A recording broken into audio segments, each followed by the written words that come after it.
So the young man gets in and he closes the door, doesn't say hello, doesn't ask if I'm the right person, doesn't even tell me where he's going.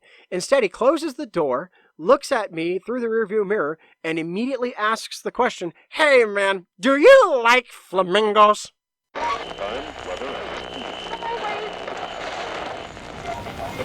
And it's really simple because if you start with the wrong perspective, you'll make the wrong choice.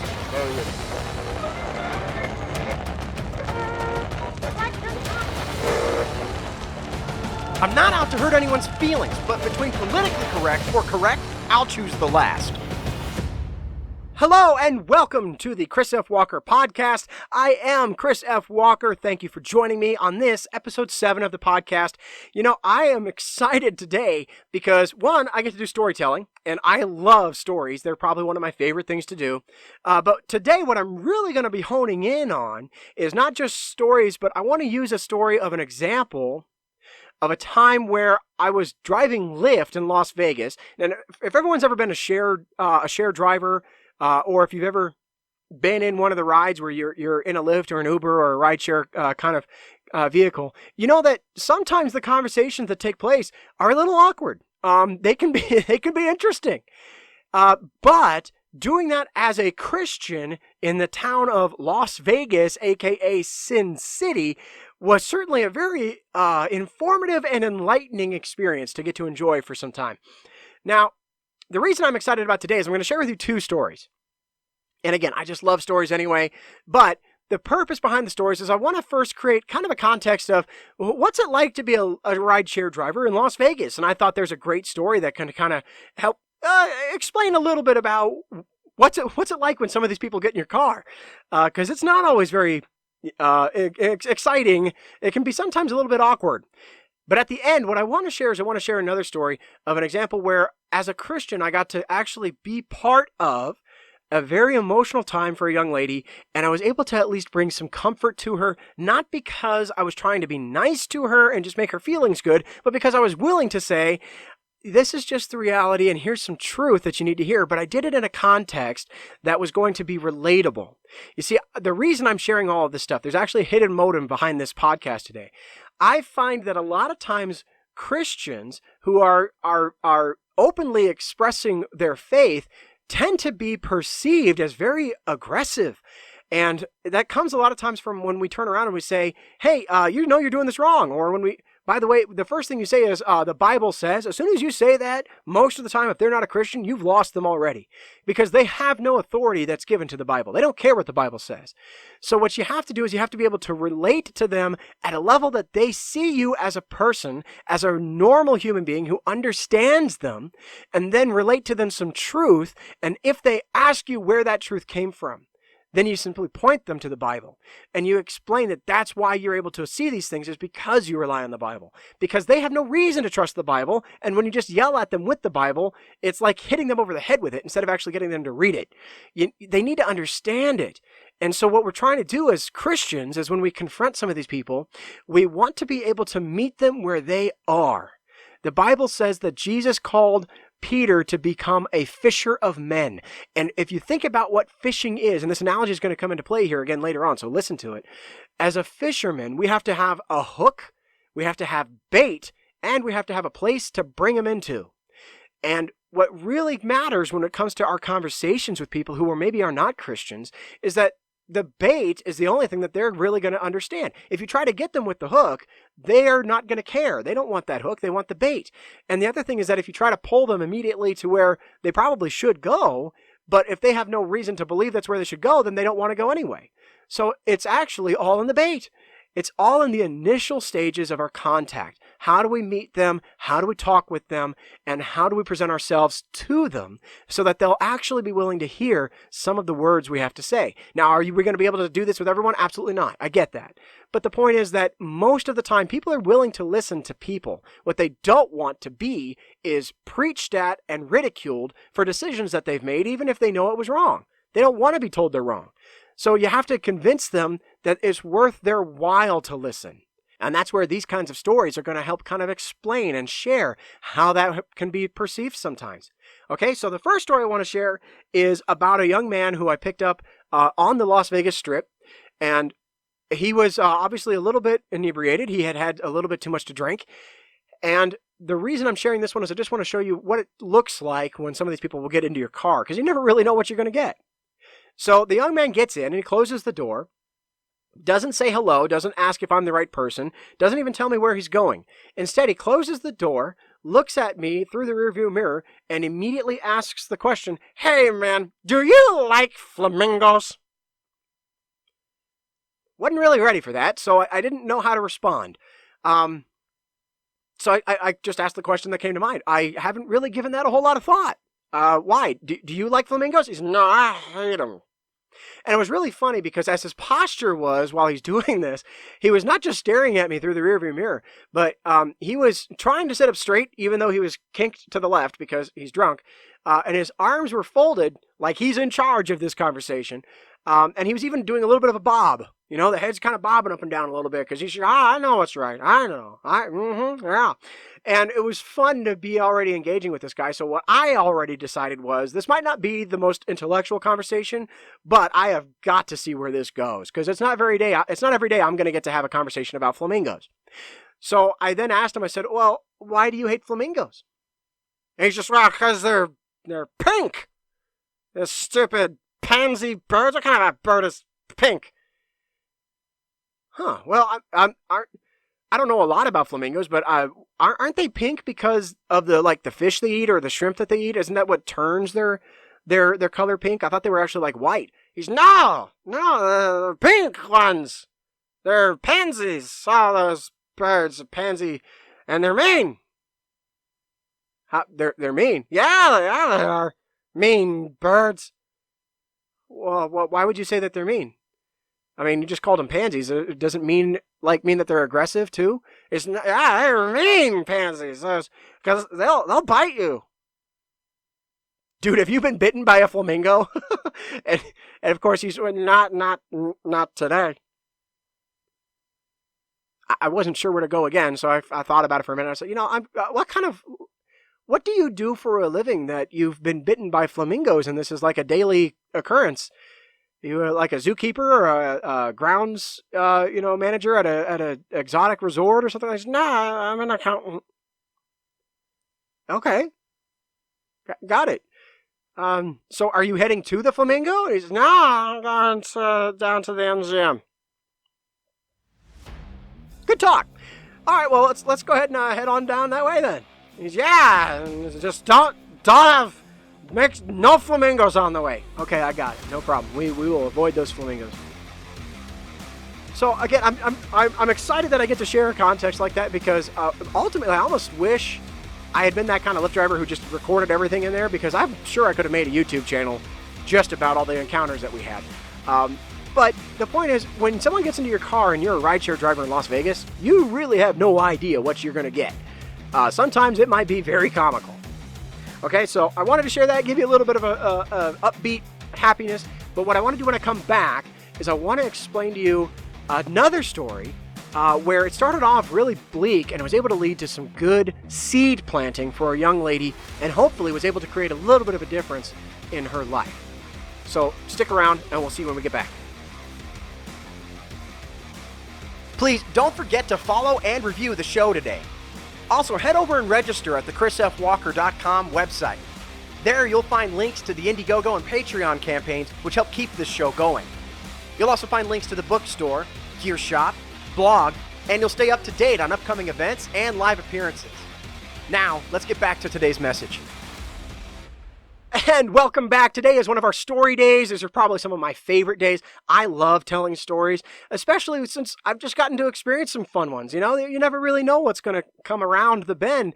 And sometimes you just got to be willing to take a little bit of adventure on faith and just see what it turns out like. So it's a lot of fun to be able to do that.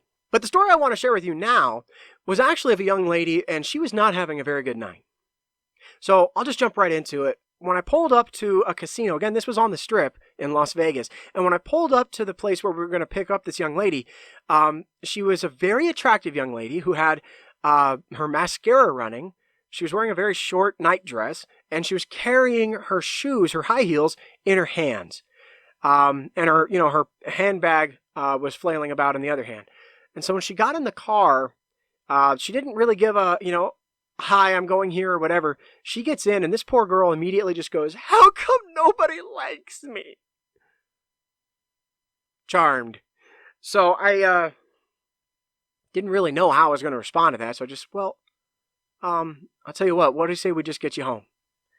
And she said, please. So we start driving, and for the sake to try and save the story, I'm going to stop trying to imitate her because I don't want you guys to turn it off just because of my poor imitations.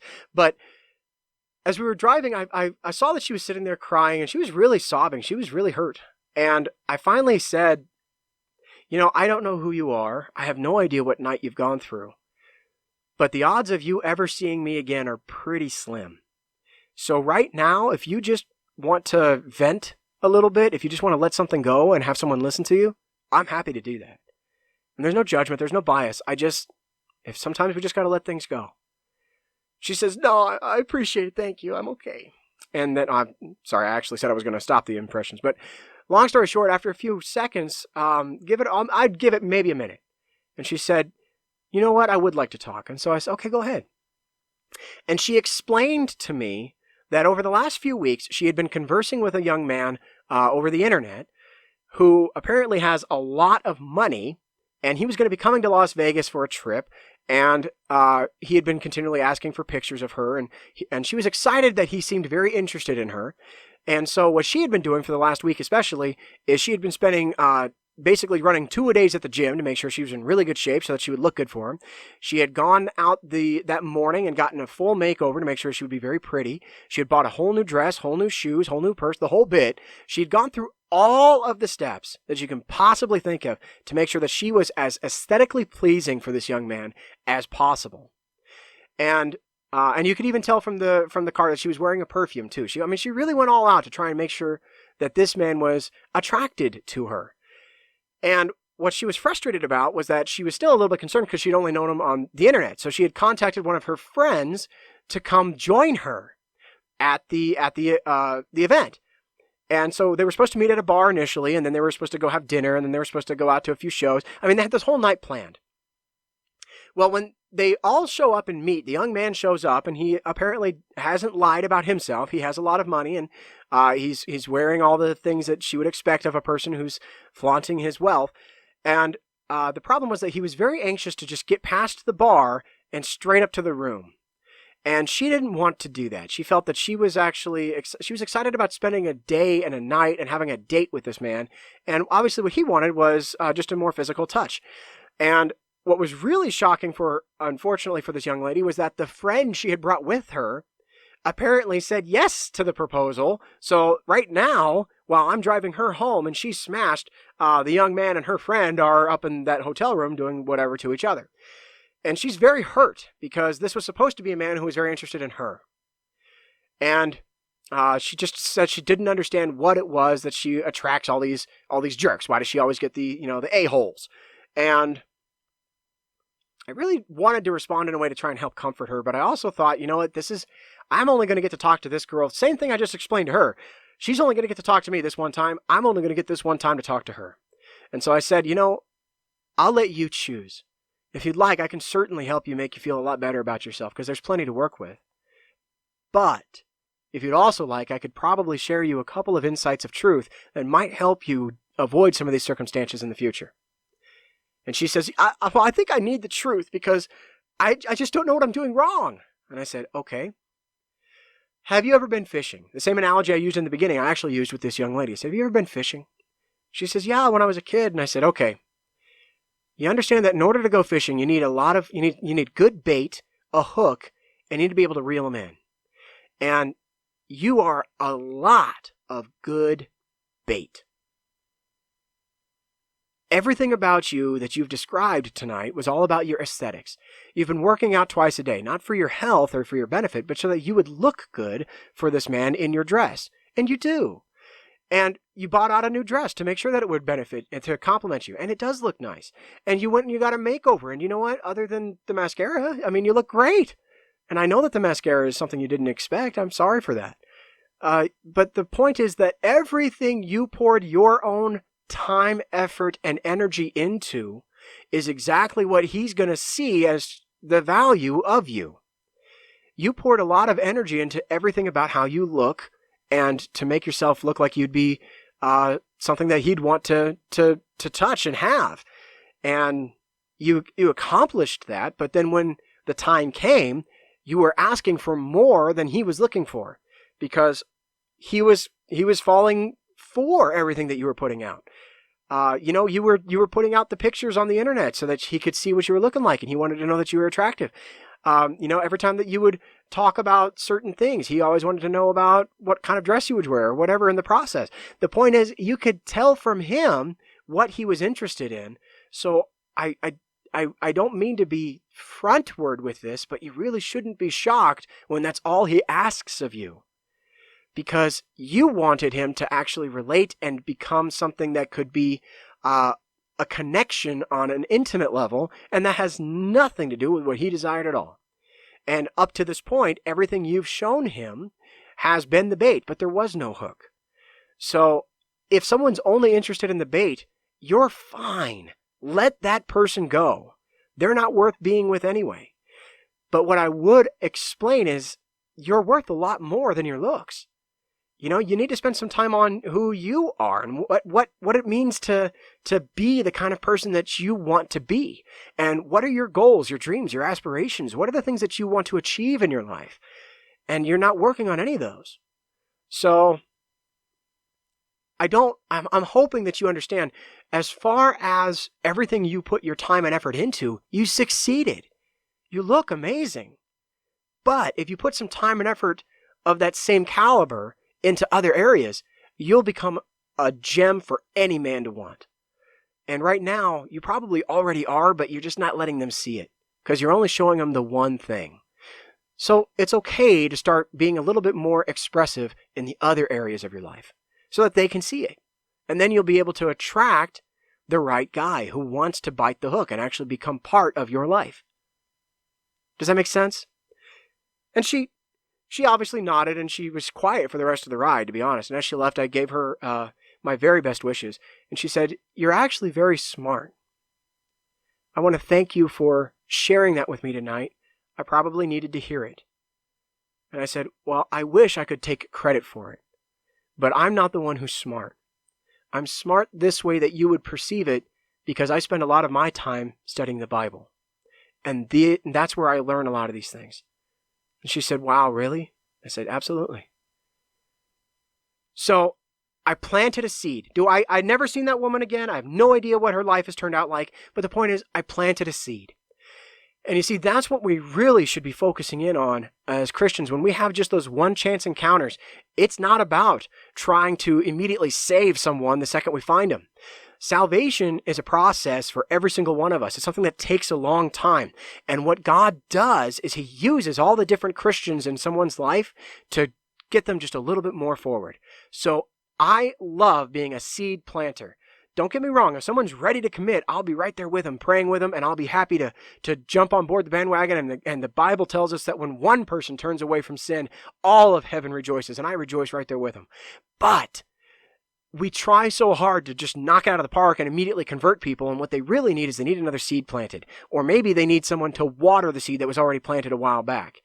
And that's what we've got to do as Christians, is just meet people where they are and explain to them that there is a better way to live life where it doesn't have the kind of pain and injury that we continually endure. Instead, there's a way to live a life of joy and peace and harmony. And it doesn't mean that we're free of hardships. It just means that we understand that they don't define us and that our worth is not found in it. But that all comes from truth that we've already adopted as Christians, but other people don't know. And if we just try to shove it down their throat, they won't always hear it. So a seed planting environment is something that I wanted to share with this story today, because I hope it can inspire you that the next time you're talking with someone, don't try to shove a Christian viewpoint down their throat. Share with them the viewpoint itself. Don't even say it's Christian. Just share the viewpoint. And when they start asking how you know this stuff, that's when you say, look, you're obviously willing to listen, because when they ask, it's a true answer. I'm not telling you this because I'm smart.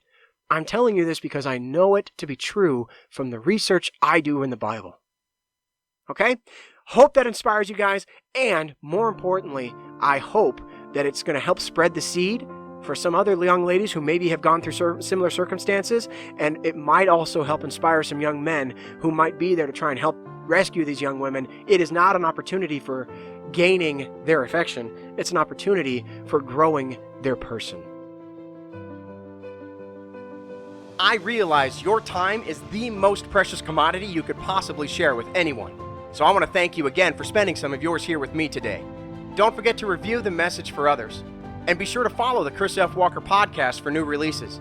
Remember, your generous support on sites like Indiegogo and Patreon are making this show possible. Don't forget to register at the chrisfwalker.com website for links to the bookstore, gear shop, and to stay updated for new events and appearances. I hope to see you again soon. God bless.